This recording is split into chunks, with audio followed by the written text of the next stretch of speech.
tahu nggak kenapa Al-Quran tidak diturunkan sekaligus?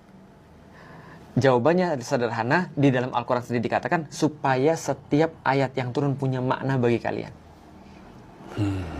Mereka menjalani setiap waktunya, turun terus kemudian. Oh mas, aku mau tanya mas. Ini salah satu bukti ya.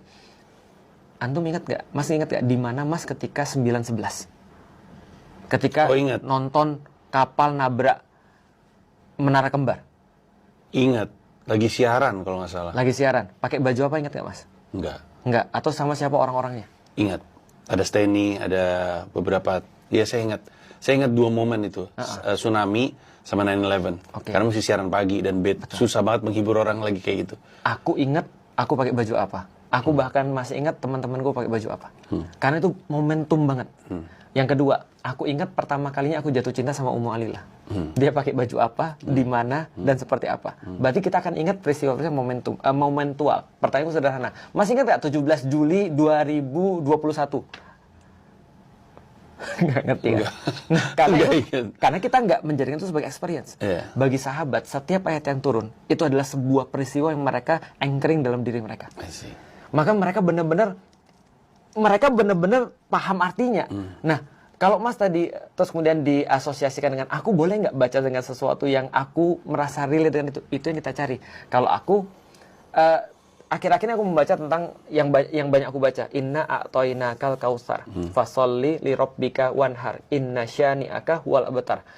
Itu secara bacaan itu adalah yang paling pendek di dalam Al-Quran.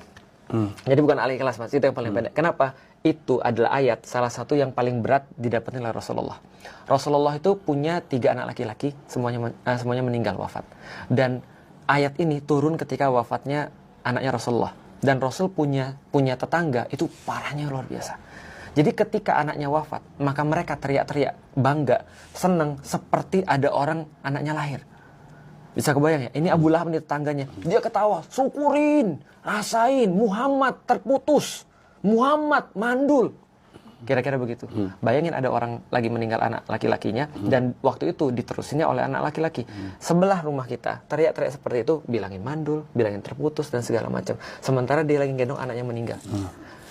Waktu itu Rasulullah sedih, para sahabat nggak ada yang ngomong, diam semuanya. Tiba-tiba Rasul ngelihat ke langit, lalu kemudian senyum. Para sahabat aneh dong, kenapa nih senyum? Rasul bilang gini, telah diturunkan ayat kepadaku, dibacain.